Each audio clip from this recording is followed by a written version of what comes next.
So you just made your first $1 billion. Congratulations. You've got the mansion, you've got the yacht, you've got the private jet. And yet, something is missing. You open Forbes one morning and you see a headline, Tech Billionaire buys NFL team for $6 billion. And your first thought is, why? That's not an investment. That's a hobby. That's vanity. That's just a rich guy buying a toy. Except it isn't. Because what that billionaire just did is possibly the smartest financial move of his entire life, and the reason has almost nothing to do with sports.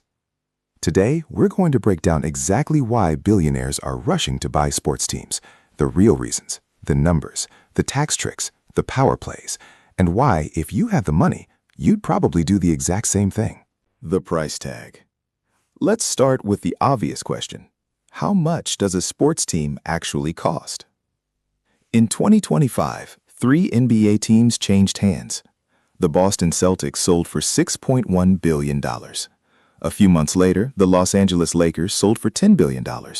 That is a single sports team, $10 billion. For context, that's more than the GDP of some countries. And it's not just basketball. The average NFL franchise is now worth over $5 billion. The Dallas Cowboys alone are valued at $12.8 billion, making them the most valuable sports franchise in the entire world. Jerry Jones bought them in 1989 for $150 million. That is an increase of over 8,400% in 35 years. Let that sink in. If you had put $150 million into the stock market in 1989, you'd have done well, but you would not have ended up with $12 billion, not even close. The NFL's franchise values have outpaced the S&P 500 over the past 20 years. On average, owning a major North American sports team has delivered 13.2% annualized returns over 2 decades. Last year alone, that number was 16.9%, beating nearly every other asset class tracked. So the first reason billionaires buy sports teams is embarrassingly simple. It makes them more money. But that's just the beginning. The scarcity game. Here's something you need to understand about sports teams that makes them completely unlike any other asset in the world. There are only 32 NFL teams, 30 NBA teams, 30 MLB teams. That's it. The league controls how many teams exist. They don't just let anyone start a new franchise. There is no competition, no new entrant, no disruption, no startup coming out of a garage to undercut the Dallas Cowboys. If you want to own an NFL team, you need to buy one from someone who already has one, and those people almost never sell, which means every single time one does come on the market, there are dozens of billionaires competing for the same asset.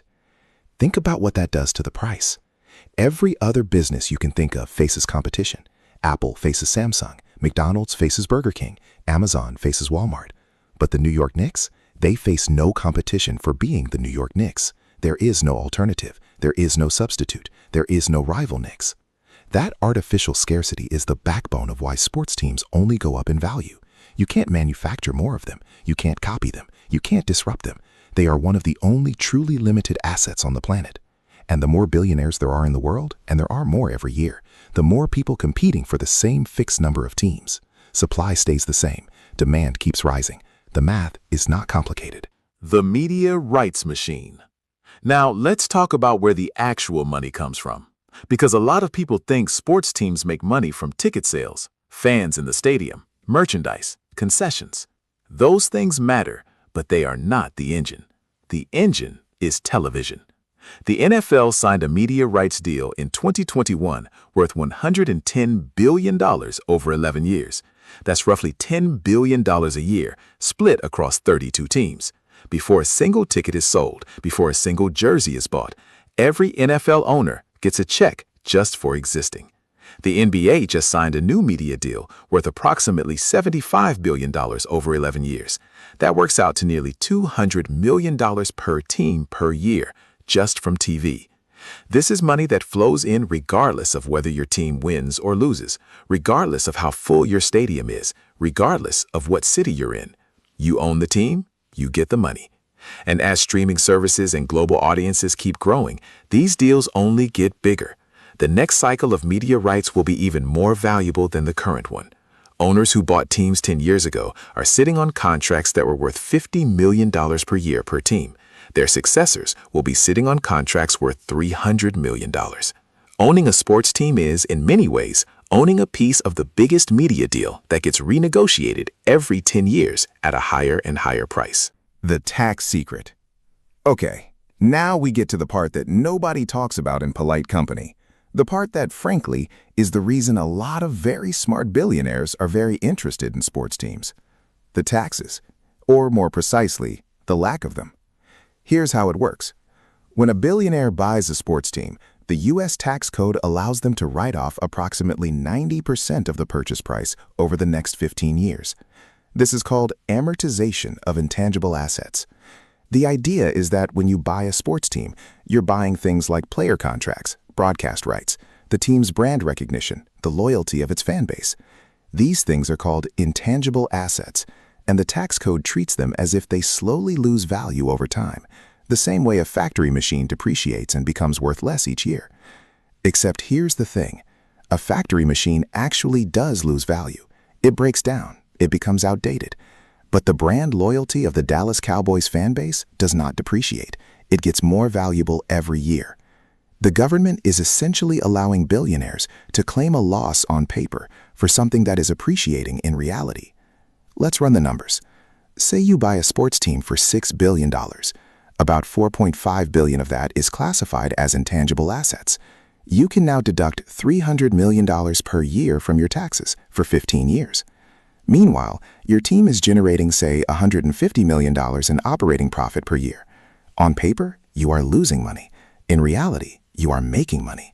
And because you are showing a loss on paper, you pay very little, sometimes zero, in taxes on that operating profit. And it gets better. Those paper losses don't just offset your team's profits, they can offset profits from your other businesses too. So the billionaire who owns a tech company, a real estate empire, and a sports team can use the sports team's paper losses to dramatically reduce the taxes owed on the tech company's earnings. One report by ProPublica found that several team owners had used their team's paper losses to effectively pay taxes at a rate lower than the stadium workers who parked your car. This is legal. This has been legal since 2004, and it is one of the most powerful tax advantages available to anyone wealthy enough to buy a sports team in the first place. The status and power game. Now let's talk about something that doesn't show up on a balance sheet, but in many ways is the most valuable thing a sports team provides: power, access, status. When Steve Ballmer, the former CEO of Microsoft, decided to buy the Los Angeles Clippers in 2014 for $2 billion, people thought he was insane. Economists said the team was worth maybe $900 million at most. One analyst called it very high. Another was simply surprised. But Steve Ballmer didn't buy the Clippers because he needed the money. He already had $83 billion. He bought it because there are rooms in this world that you cannot enter without owning a sports team. Conversations that don't happen unless you're at the owner's table. Political relationships that don't get built unless you're in the right box seat. Sports team ownership is the ultimate membership card. It puts you in a room with senators, presidents, kings, celebrities, and other billionaires who share an interest. It gives you a platform that no amount of money can otherwise buy. When Jerry Jones walks into a room, he's not just a billionaire. He's the owner of America's team. That is a different kind of power. And then there's the brand. Mark Cuban bought the Dallas Mavericks in 2000 for $285 million. Did that make him richer than his tech exits? Not immediately. But it made him one of the most recognized business figures in America for the next 2 decades. The Mavericks became a platform for his personal brand. He appeared on television, got into political conversations, built relationships that his tech money alone never could have opened. For many billionaires, a sports team is the most effective marketing tool ever invented. The global expansion play. There's one more piece of this puzzle that is becoming increasingly important, and it's about where sports are going, not where they've been. The NBA now has fans in 215 countries. The NFL is playing games in London, Munich, and Sao Paulo. Formula One, once a niche European motorsport, is now one of the fastest-growing entertainment properties in the United States, largely thanks to a Netflix documentary. Sports are no longer local, they are global, and the teams that understand this earliest are going to benefit the most. When a Saudi sovereign wealth fund puts $6 billion into LIV Golf, or when Abu Dhabi's investment group owns Manchester City, Or when American billionaires buy Chelsea and Liverpool, they are not doing it because they love the sport. They are doing it because sports franchises are the most efficient way to build a global brand, a global audience, and global soft power. JP Morgan Private Bank recently estimated the combined value of US and European sports franchises at $400 billion. And the total value of sports mergers and acquisitions has eightfold increased over just the past 5 years. This is not a hobby market. This is one of the fastest growing asset classes in the world. The dark side. Now, before you start dreaming about owning your own team, let's be honest about the risks, because it's not all tax breaks and courtside seats. Owning a sports team is complicated. Fans are not customers. They are passionate, opinionated, sometimes irrational, and they will hold you personally responsible for every loss, every bad trade, every coaching decision. The moment you buy a team, you become a public figure, whether you want to be or not. David Tepper bought the Carolina Panthers in 2018 for $2.275 billion, invested heavily in the team, and still faced enormous public criticism over coaching decisions and player trades. The scrutiny that comes with ownership is unlike anything most business owners have ever experienced. And the leagues themselves are not always the friendliest partners. Teams can be moved, relocated, or penalized. The league sets the rules. If the league decides to change revenue sharing, you don't have much say.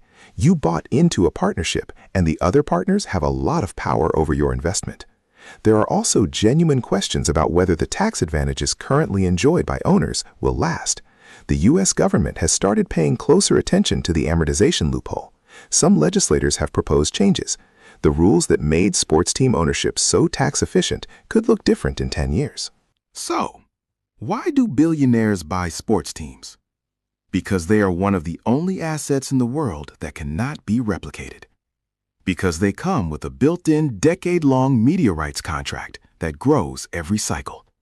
Because the tax structure allows owners to show losses on paper while making money in reality. Because they provide access to power and status that money alone cannot buy. And because the global appetite for sports content is still growing. The Dallas Cowboys are worth 85 times what Jerry Jones paid for them. The Los Angeles Lakers just sold for $10 billion. Sports franchises have outperformed the stock market for 20 years running. This was never about sports. It was always about business. And now you know why. Subscribe, like, and comment which sports team you'd buy if money were no object.